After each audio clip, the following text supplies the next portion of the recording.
안녕하세요. 여러분이 오늘 보내주신 자료 보니까 최근에 시작 움직임이 아주 흥미롭더라고요. 특히 태양광, 그리고 테슬라 주가 급등이 눈에 띄던데요.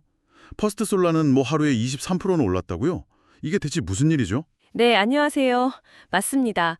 그 퍼스트 솔라 23% 급등, 이게 정말 대단했죠. 그 배경에 바로 미국 인플레이션 감축법 IRA 수정안 발표가 있습니다. IRA 수정안이요? 네, 이 정책 변화가 단순히 그 기업들 주가뿐만 아니라 이 재생에너지 시장 전체에 던지는 메시지가 있어서 오늘 좀 자세히 들여다보려고 합니다. 네, 주신 자료도 보니까 시장 데이터부터 정책 내용, 전문가 분석까지 잘 나와 있더라고요. 그럼 바로 시작해보죠. 5월 13일 나스닥이 한 1.6% 오를 때 테슬라는 5%, 근데 퍼스트 솔라는 무려 23% 급등. 이건 그냥 시장 따라오른 수준이 아니잖아요. 그렇죠. 확실한 계기가 있었던 거죠. 결정적인 건 같은 날 미국 하원 세액위원회에서 나온 IRA 수정안 제안이에요. 그게 발표됐군요. 네. 아시다시피 그 전에 트럼프 행정부 때 IRA 폐지 가능성 얘기가 나왔었잖아요. 네네, 맞아요. 그때 좀 불안했죠. 그러니까요. 태양광이나 전기차 기업들한테는 이 세액 공제가 정말 중요한데 이게 아예 없어질 수도 있다는 우려 때문에 주가가 상당히 좀 눌려 있었거든요. 네, 그 불확실성이 상당히 컸던 걸로 기억해요. 그럼 이번 수정안이 그 우려를 좀 덜어준 건가요? 구체적으로 어떻게 바뀌었는데요? 핵심은 크게 두 가지입니다. 첫째는 가장 걱정했던 세액 공제 규모 자체는 유지된다는 거. 규모는 그대로군요. 네, 이것만으로도 시장에 확 안도했죠. 그리고 둘째는 이제 공제 적용 기한인데 이게 기존에는 2033년 말까지였거든요. 네, 이걸 2032년 말까지로 1년 단축했어요. 2032년까지? 그러니까 기한이 1년 줄어들긴 했지만 완전 폐지라는 그 최악의 상황은 피한 거네요. 그래서 시장이 그렇게 환호했군요. 정확히 보셨습니다. 뭐랄까, 정책 리스크가 사라졌다는 그 기대감이 폭발적으로 반영된 거죠. 네. 거기다 이제 울프 리서치 같은 투자 기관들이 퍼스트 솔라 목표 주가를 갑자기 확 올렸어요. 150달러에서 221달러로. 이런 긍정적인 분석까지 나오니까 상승세에 기름을 분 셈이죠. 그렇군요. 근데 IRA가 태양광이나 전기차만 지원하는 건 아니지 않습니까? 뭐 풍력이라던가 수소 같은 다른 재생에너지 쪽은 언급이 없었나요? 거긴 좀 어떤가요? 바로 그 지점이 중요합니다. 이번 수정안 제안의 또 다른 핵심인데요.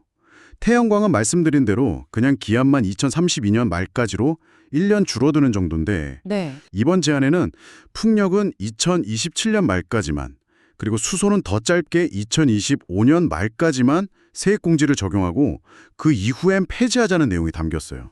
와, 태양광이랑 비교하면 엄청 짧아지는 거네요. 그렇죠. 태양광에 비하면 지원 기관이 눈에 띄게 줄어드는 거죠. 이야, 이거 같은 재생에너지인데도 온도차가 상당하네요? 이건 단순히 그냥 시기 조정 문제가 아니라 앞으로 미국 에너지 정책의 우선순위가 태양광 쪽으로 더 기우는 거 아니냐, 뭐 이런 신호로도 읽힐 수 있겠는데요? 네, 충분히 그렇게 해석할 여지가 있습니다. 만약 이 수정안 제안대로 최종 통과가 된다면 장기적으로 봤을 때 미국의 정책 지원이나 대규모 투자가 태양광 분야에 좀 더 집중될 수 있다는 걸 보여주는 중요한 단서가 될 수 있죠. 네. 에너지 포트폴리오 안에서 태양광의 전략적 중요도를 더 높게 본다는 그런 신호일 수도 있고요. 하긴 이번 주가 반응만 봐도 IRA 같은 정책 하나하나가 이 관련 산업에는 정말 생산 문제구나 하는 걸 다시 느끼게 되네요. 일론 머스크도 미래에너지 99%는 태양광이다 이런 말 하면서 사업 확장하는 것도 다 이런 맥락이겠죠. 맞습니다. 정책 방향이 시장의 기대를 만들고 그 기대가 바로 기업 가치나 투자 결정으로 이어지는 걸 아주 명확하게 보여준 사례라고 할 수 있겠습니다. 자, 그럼 오늘 이야기 좀 정리해 보겠습니다.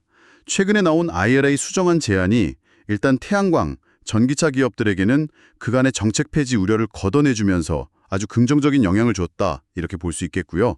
특히 세액공제 기한이 2032년까지로 현명해진 점, 이게 중요했죠. 네, 2032년이요. 하지만 동시에 풍력이나 수소 분야는 상대적으로 지원 기간이 단축될 수 있다는 점에서 재생에너지 안에서도 좀 차별화가 나타날 수 있겠다 이런 점도 확인했습니다. 네, 그렇습니다. 이런 정책 변화의 흐름은 단순히 뭐 특정 기업 주가에만 영향을 주는 게 아니고요. 길게 보면 우리가 살아갈 미래의 에너지 구성, 또 관련 기술 투자 방향, 더 나아가서는 국가 간의 어떤 에너지 경쟁 구도에도 영향을 줄 수 있는 부분입니다. 그러니까 기술, 에너지, 투자 트렌드에 관심 있는 여러분이라면 계속 좀 주목하셔야 할 부분이죠. 네. 마지막으로 이런 질문 한번 던져보면서 마무리하면 어떨까 싶네요.